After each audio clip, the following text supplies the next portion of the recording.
राष्ट्र सर्वप्रथम, राष्ट्र सर्वप्रथम, राष्ट्र सर्वप्रथम, राष्ट्र सर्वप्रथम। राष्ट्र सर्वप्रथम की बात कार्यक्रम में आप सभी राष्ट्रवासियों का हार्दिक स्वागत है। उत्तर प्रदेश के हरदोई में अमित शाह ने चुनावी जनसभा को संबोधित किया। इस दौरान उन्होंने कहा कि 3 चरणों में बीजेपी 190 सीटें पार कर चुकी है और ये चौथा चरण 200 पार करके 400 की ओर जाने का चरण है। राहुल गांधी ने सत्ता में आने पर गरीब महिलाओं को सालाना 1 लाख रुपए देने का वादा दोहराया और पुरुषों द्वारा महिलाओं से उनके पैसे छीने जाने पर उनके खिलाफ कार्रवाई करने का वादा किया।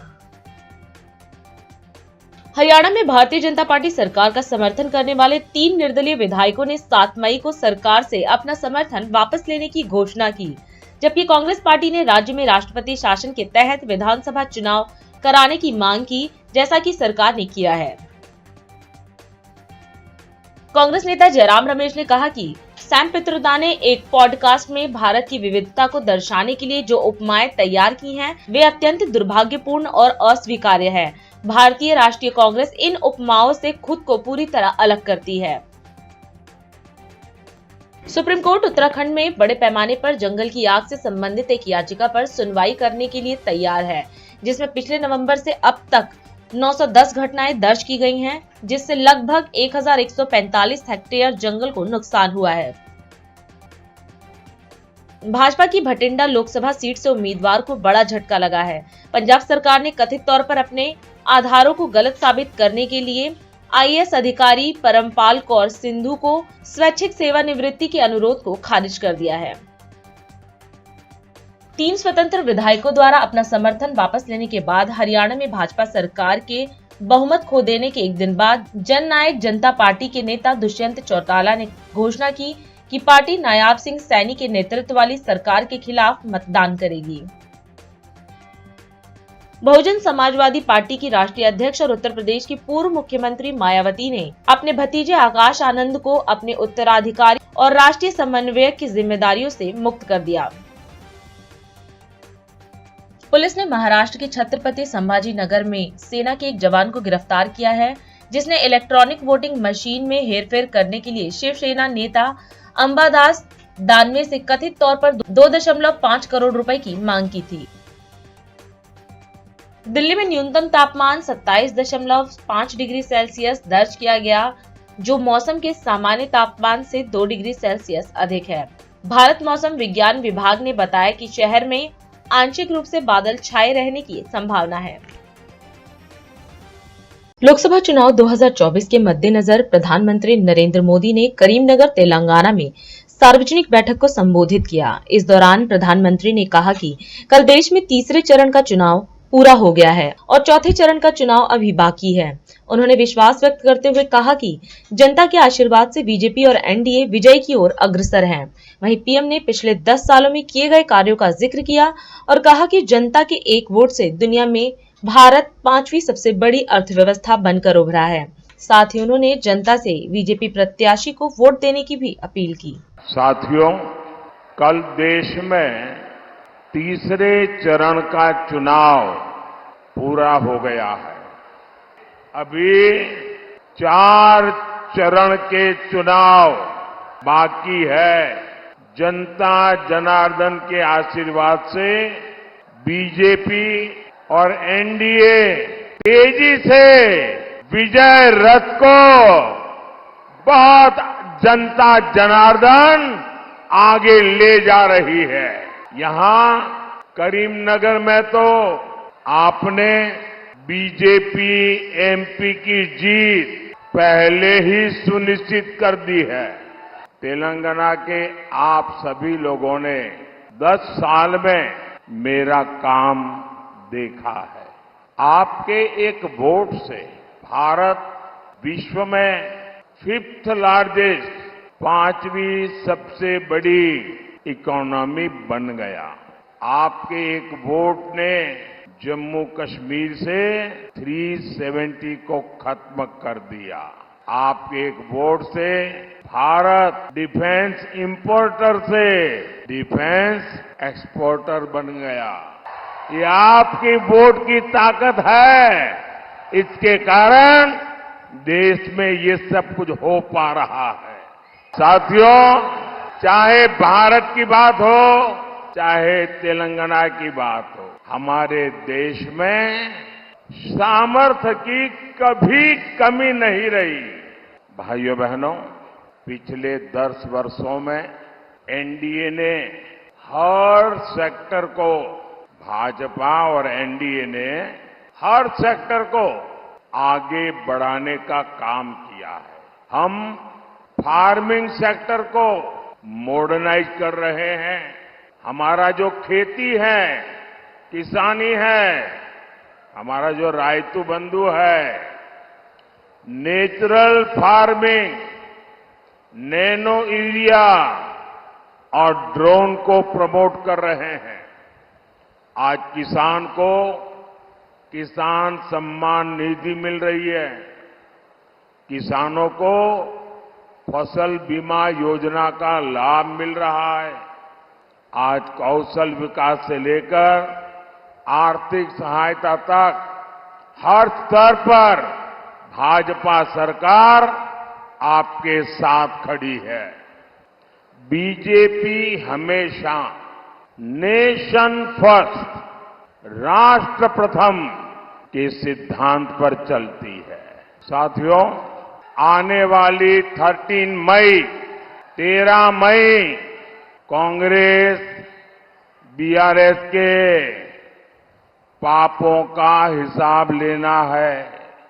करीमनगर से बंडी संजय कुमार, पेद्दापल्ली से गोमासा श्रीनिवास और आदिलाबाद से गोडम नागेश, ये मेरे 3 साथी, आप इनको जिताकर दिल्ली में मेरी मदद कीजिए। ये दिल्ली आएंगे तो मोदी को मजबूत करेंगे और आप जब इनको एक वोट देंगे ना, तो वोट सीधा सीधा मोदी को जाएगा। गृह मंत्री अमित शाह ने उत्तर प्रदेश के हरदोई में चुनावी जनसभा को संबोधित किया। उन्होंने दावा किया कि 3 चरण में पीएम मोदी 190 सीटें पार कर चुके हैं और ये चौथा चरण 200 पार कर 400 की ओर जाने का चरण है। शाह ने कहा कि बीजेपी प्रत्याशियों को दिया गया वोट सीधे प्रधानमंत्री नरेंद्र मोदी को तीसरी बार प्रधानमंत्री बनाएगा। वहीं शाह ने मोदी सरकार द्वारा किए गए कार्यों का जिक्र किया। इसके साथ ही उन्होंने यह भी कहा कि पीएम मोदी ने हर गरीब के घर में विकास पहुंचाने का काम किया है। भाइयों बहनों, 3 चरण का चुनाव हो चुका है। मैं आज हरदोई और मिश्रिख में कहकर जाता हूं, 3 चरण में हमारे नेता नरेंद्र मोदी जी 190 पार कर चुके हैं, और ये चौथा चरण 200 पार कर 400 की ओर जाने का चरण है। भाइयों बहनों, ये चुनाव जो है, हमारे दोनों प्रत्याशियों को श्री जयप्रकाश रावत जी और अशोक रावत जी, दोनों के नाम के सामने आप जो कमल के निशान पर बटन दबाओगे, वो बटन दबाया हुआ वोट सीधे सीधा नरेंद्र मोदी को मिलने वाला है। ये 2 कमल खिलाने से मोदी जी को तीसरी बार प्रधानमंत्री बनाने का स्वप्न हमारा पूरा होने वाला है। 23 साल तक मुख्यमंत्री प्रधानमंत्री रहने के बावजूद, 23 साल तक प्रधानमंत्री रहने के बावजूद, मुख्यमंत्री रहने के बावजूद 25 पैसे का भी आरोप नहीं है। ऐसे नरेंद्र मोदी है भाइयों, नरेंद्र मोदी। 23 साल से एक दिन भी छुट्टी न लेकर दीपावली के दिन भी सेना के जवानों के साथ मिठाई खाने वाला नरेंद्र मोदी। एक और रामलल्ला को 70 साल तक टेंट में बिठाने वाले ये सपा बसपा कांग्रेस है, तो दूसरी ओर 5 ही साल में केस जीतकर, भूमि पूजन कर प्राण प्रतिष्ठा करने वाले नरेंद्र मोदी है। भाइयों बहनों, सोमनाथ का मंदिर भी सोने का बन रहा है और हमारे हर श्रद्धा केंद्र को मोदी जी ने पुनर्जीवित करने का काम किया है। भाइयों बहनों, मोदी जी ने कश्मीर से धारा 370 को समाप्त कर हमेशा के लिए कश्मीर को भारत का अभिन्न अंग करने का काम नरेंद्र मोदी जी ने किया है। नरेंद्र मोदी जी ने। मिश्रिक वालों, मैं कहने आया हूं, उत्तर प्रदेश ने एक बार 73 दी, दूसरी बार 65 दी। अब 73-65 नहीं चलेगी, 80 की 80 सीटें भारतीय जनता पार्टी को उत्तर प्रदेश ने देना है। भाइयों बहनों, मोदी जी ने गरीबों का कल्याण, युवा का सम्मान, किसान को सही स्थान और नारी शक्ति का गुणगान करने का काम किया।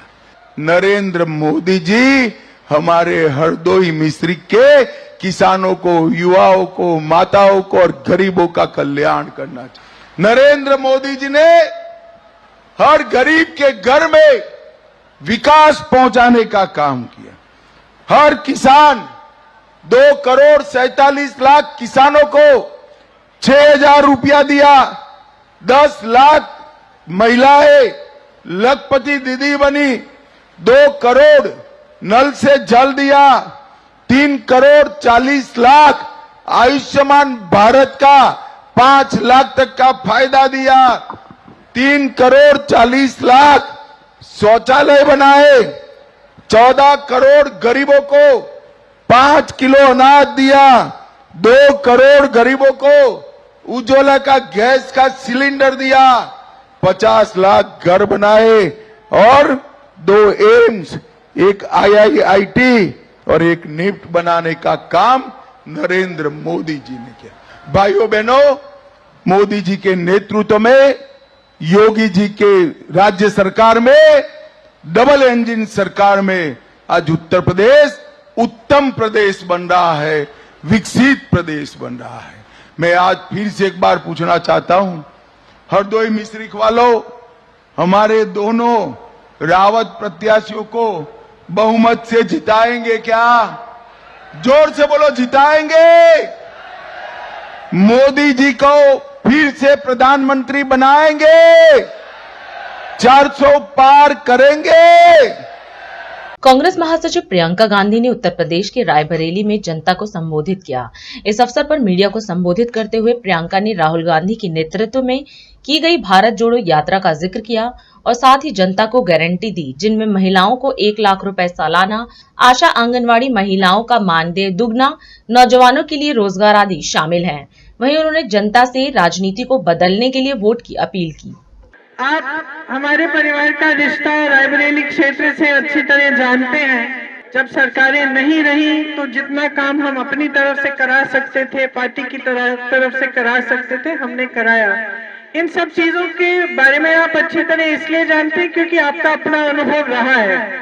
कोई समस्या होती है, कुछ होता है, तो हमेशा आपके बीच, हमारे बीच ऐसा रिश्ता रहा है कि हम आए हैं, माता जी आई। अब माता जी ने आपके पास मेरे भाई राहुल जी को भेजा है। इस चुनाव में राहुल जी आपके उम्मीदवार हैं।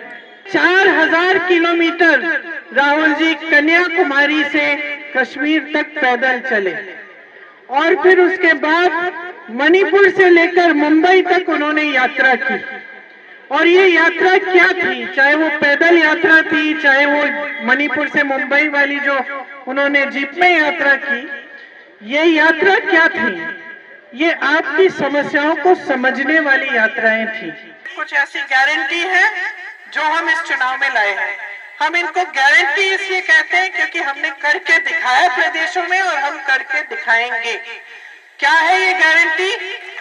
1 लाख रुपए सालाना, 1 लाख रुपए परिवार की सबसे बड़ी महिला के खाते में डाले जाएंगे।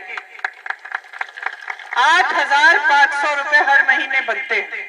फिर 50% जितने भी सरकारी पद है, जितने रोजगार हैं, वो महिलाओं के लिए हम आरक्षित करेंगे। मतलब पहले से जो आरक्षण है वो चलेगा, तो जो ओबीसी आरक्षण है, जो दलितों का आरक्षण है वो चलेगा, बस उसमें आधी महिलाओं को मिलेंगी नौकरियां, ताकि महिलाएं भी अपने पैरों पे खड़ी हो पाए। आशा, आंगनवाड़ी और जो मिड डे मील की महिलाएं हैं जो मदद करती हैं, आजकल कई सालों से आपका जो मानदेय है वो बढ़ाया नहीं गया है। उस मानदेय में केंद्र सरकार की तरफ से भी पैसे डलते हैं। हम उन पैसों को दुगना करेंगे ताकि आपका मानदेय बढ़ जाए और आपको सुविधा हो। उसके साथ साथ नौजवानों के लिए सुन लो, नौजवानों के लिए 30 लाख पद जो मोदी जी की सरकार ने खाली रखे हैं उनको भरने का काम हम तुरंत शुरू कराएंगे। 5,000 करोड़ रुपए का फंड बनाएंगे, जिसमें से अगर आप अपना छोटा कारोबार शुरू करना चाहते हैं, अगर कोई अपना छोटा सा कुछ मैन्युफैक्चरिंग का यूनिट, कुछ भी छोटा बिजनेस शुरू करना चाहे, तो उस फंड में से आपको पैसे मिलेंगे। ये खास नौजवानों के लिए है। जो भी स्नातक पास बच्चे हैं उनके लिए हम ये अप्रेंटिसशिप का प्रोग्राम लाएंगे, जिससे 1 लाख रुपए सालाना नौजवानों को मिलेगा जब तक उनकी अस्थायी नौकरी नहीं हो। जितने भी खेती के सामान हैं जिसपे आज जीएसटी लगा है, वो सब हम जीएसटी से मुक्त करेंगे। आपकी कर्ज माफी के लिए एक स्थायी आयोग बनेगा। स्थायी आयोग का मतलब है कि ये निर्भर नहीं होगा जो सरकार आ रही है उस पे, कि मतलब है कि अगर हमने बना दिया और हमने आज कह दिया कि हम आपका कर्ज माफ कर रहे हैं, तो अभी आपके कर्ज माफ हो गए। 4-5 साल बाद अगर किसी का फिर से कर्ज होगा तो फिर कैसे माफ होगा? तो अगर फिर से कोई पार्टी ऐलान नहीं करेगी कि हाँ हम करने जा रहे हैं, तो हम एक स्थायी आयोग बनाना चाहते हैं सरकार में, केंद्र सरकार से। ये स्थायी आयोग होगा, जब जब आप कर्ज लेते हैं और आप संकट में पड़ते हैं, उस स्थायी आयोग में जाकर अपना कर्ज माफ करा सकते हैं। तो ये सारी हमारी स्कीमें हैं, इससे ज्यादा भी है खूब सारी। मेरे मन में जितनी आई मैंने सुना दी जो महत्वपूर्ण है, लेकिन इसके अलावा भी बहुत सारी स्कीमें हैं आपके लिए जो आपको आगे बढ़ाने की स्कीम है, और जो इस नजरिए से बनाई गई है कि आपके साथ सबसे ज्यादा अन्याय हुआ है इन 10 सालों में। इस राजनीति को बदलने के लिए आप अपना वोट का इस्तेमाल करो। यहाँ आप सही राजनीति को अच्छी तरह समझते हैं। सेवा की राजनीति आपको मेरे परिवार के 4 पुश्तों ने दिखाई है करके। 20 तारीख को पोलिंग के लिए जाएंगे तो सोच समझ के अपना वोट देना, अपने ही परिवारों की मजबूती के लिए, अपने गांव की मजबूती के लिए, अपने प्रदेश की मजबूती के लिए और अपने देश की मजबूती के लिए। अभी समय है एक ब्रेक का, हम चलते हैं ब्रेक पर। आप कहीं जाए नहीं, छोटा सा break. Powered by Kamal Buildtech Private Limited, fulfilling promises. With our professional team and experience of delivering projects, in past we guarantee you peace of mind and top quality work in an affordable price. और अधिक खबरों के लिए आप हमारे YouTube channel दैनिक India दर्पण को अभी सब्सक्राइब करें और नोटिफिकेशन के लिए बेल आइकन को प्रेस करना ना भूलें।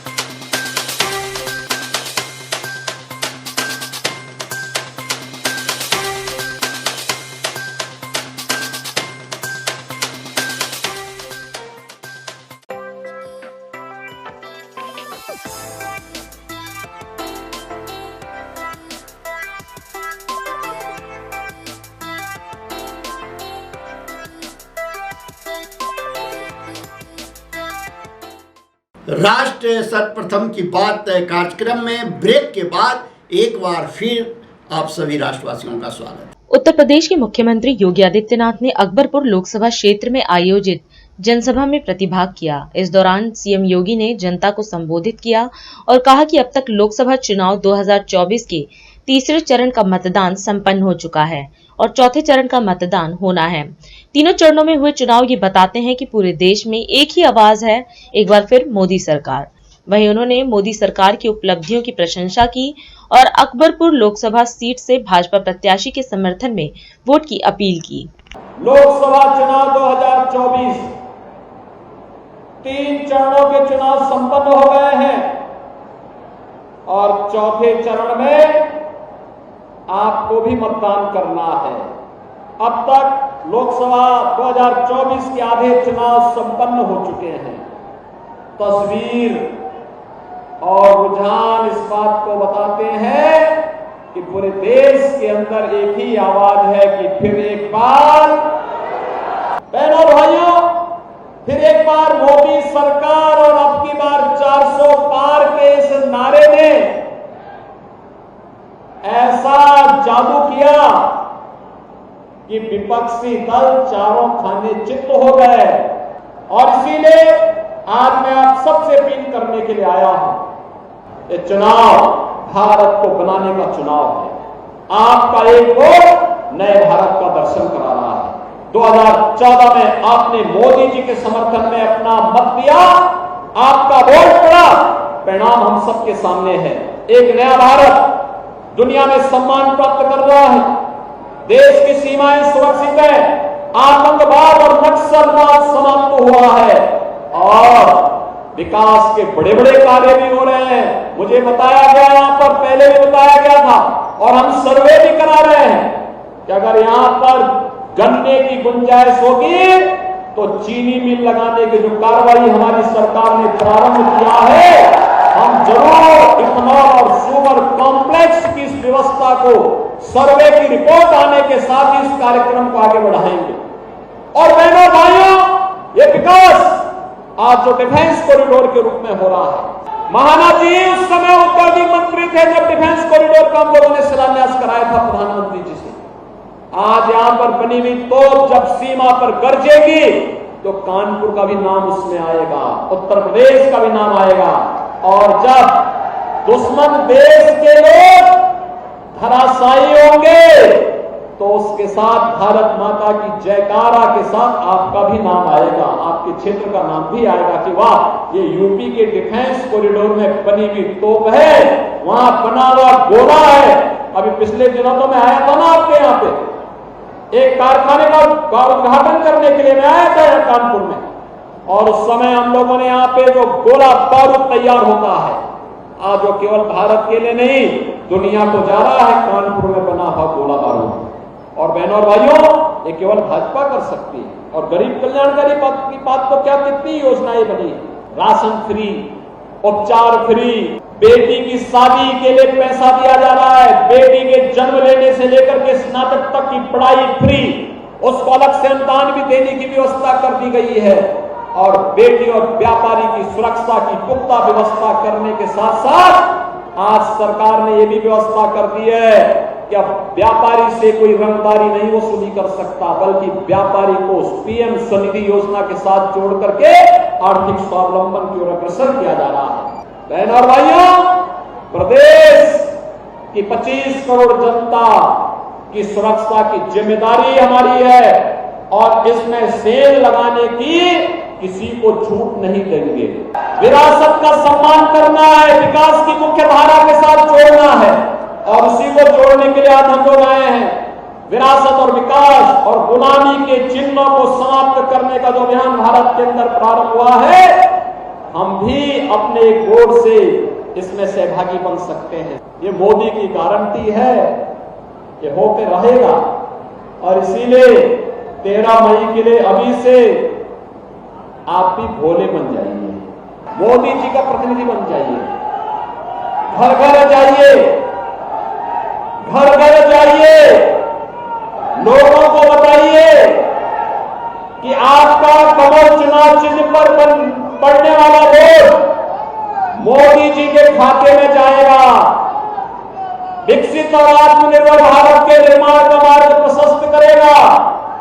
और विकसित और आत्मनिर्भर भारत का मतलब वर्तमान तो सुधरेगा ही सुधरेगा, आने वाली पीढ़ी भी आपका नाम स्मरण करेगी कि मेरे पूर्वजों ने नए भारत का, विकसित भारत का निर्माण करके हमें दिया है। 13 मई को कमल चुनाव चिन्ह पर से देवेंद्र सिंह भोले जी को भारी बहुमत से विजयी बनाने की अपील करने के लिए हम लोग आए हैं। पूरा मंच आया है, सहमत है। आम आदमी पार्टी की अगली चुनावी कैंपेन रणनीति को लेकर आपके वरिष्ठ नेता गोपाल राय ने प्रेस वार्ता की। मीडिया को संबोधित करते हुए गोपाल राय ने कहा कि भारत में तीसरे चरण का मतदान संपन्न हुआ है और आधे से ज्यादा सीटों पर चुनाव हो चुका है। उन्होंने बीजेपी के 400 पार के नारे पर तंज कसते हुए कहा कि जनता को ये मंजूर नहीं है और ये देश संविधान को बदलने नहीं देगा। वहीं उन्होंने आप पार्टी के चुनाव प्रचार को लेकर कहा कि सीएम केजरीवाल जेल में हैं, इसके बावजूद दिल्ली में पूरी मजबूती के साथ आपका चुनावी अभियान चल रहा है। भारत के अंदर लोकसभा चुनाव के तीसरे चरण का कल मतदान संपन्न हुआ है। अगर देखें तो इन 3 चरणों में आधे से ज्यादा लोकसभा सीटों पे मतदान हो चुका। पूरे देश से जो खबर आ रही है वो इस बात को दिखा रही है कि देश को भारतीय जनता पार्टी का 400 पार का नारा मंजूर नहीं है। बहुत सारे लोगों को देश भर में प्रश्न था कि अरविंद केजरीवाल के जेल में जाने के बाद चुनाव प्रचार कैसे होगा, चुनाव अभियान कैसे चलेगा। लेकिन हमें इस बात की खुशी है, आज अरविंद केजरीवाल जेल में जरूर हैं, लेकिन दिल्ली के अंदर सबसे मजबूती के साथ अगर किसी पार्टी का चुनाव अभियान चल रहा है तो आम आदमी पार्टी का चल रहा है। हमने दिल्ली के अंदर जेल का जवाब वोट से सबसे पहले हमने पहला चरण का अपना campaign, door to door campaign jail का जवाब वोट से शुरू किया था। पूरे दिल्ली के अंदर 4 सीटों पे जहां आम आदमी पार्टी के कैंडिडेट चुनाव लड़ रहे हैं, पूर्वी दिल्ली, पश्चिमी दिल्ली, साउथ दिल्ली और नई दिल्ली, वहां पर हमने घर घर जा करके जेल का जवाब वोट से कैंपेन हमने सबसे पहले चरण में शुरू किया था। दूसरे चरण में हमने पूरे दिल्ली के अंदर 4 लोकसभा सीटों पर जेल का जवाब संकल्प सभा की हमने शुरुआत की, जिसमें बड़े पैमाने पर हर वार्ड में ये संकल्प सभा हो रही है। और इस वार्ड की संकल्प सभा में जिस जोश के साथ लोग आ रहे हैं, शपथ ले रहे हैं, आज शायद किसी भी पार्टी की इस तरह की सभा नहीं हो पा रही है वार्ड लेवल पे। तीसरे चरण में हमने दिल्ली के अंदर अरविंद केजरीवाल जी का संदेश लेकर के सुनीता केजरीवाल जी का रोड शो शुरू किया, जो पूरे दिल्ली के अंदर चल रहा है। इन 3 चरण का जो कैंपेन हमारा है वो लगातार निरंतर दिल्ली के अंदर जारी है। जनता का हमें लगातार समर्थन मिल रहा है और हमने इस पूरे अभियान को अभी भी 23 तारीख तक के लिए हमने लगातार इसको कंटिन्यू रखा है। अब दिल्ली के अंदर इंडिया गठबंधन के तहत चुनाव लड़ रहे 7 उम्मीदवारों का नामांकन हो चुका है। 3 सीटों पे जहां कांग्रेस चुनाव लड़ रही है, नॉर्थ ईस्ट, चांदनी चौक और नॉर्थ वेस्ट, वहां भी कैंडिडेट्स का नामांकन हो चुका है। अब हमने फैसला लिया है, ये जो कैंपेन है इसका चौथा चरण हम 13 तारीख से शुरू करने जा रहे हैं। 13 मई से लेकर के 23 मई तक। 23 मई को लास्ट प्रचार का दिन है, 23 मई को प्रचार बंद हो जाएगा। तो ये 10 दिन का इंटेंसिफाई कैंपेन आम आदमी पार्टी अपने चौथे चरण का कैंपेन जो है उसको लेकर के अब जनता के बीच में जाएगी। इसके लिए हमने 4 मुख्य तौर पर अलग अलग जो समाज का हिस्सा है उनको हम टारगेट कर रहे हैं।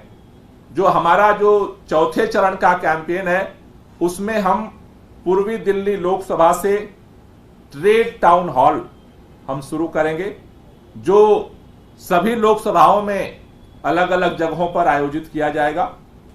दूसरा, हम लोग पश्चिमी दिल्ली लोकसभा से ग्रामीण पंचायत की शुरुआत करेंगे। नई दिल्ली लोकसभा से महिला संवाद की हम शुरुआत करेंगे और साउथ दिल्ली लोकसभा से पूर्वांचल समागम की शुरुआत करेंगे। ये जो चारों अलग अलग जो सोशल सेगमेंट है दिल्ली के अंदर, दिल्ली की राजनीतिक परिस्थितियों में इनका एक अहम रोल है। हमारे YouTube चैनल दैनिक इंडिया दर्पण को अभी सब्सक्राइब करें और नोटिफिकेशन के लिए बेल आइकन को प्रेस करना ना भूलें।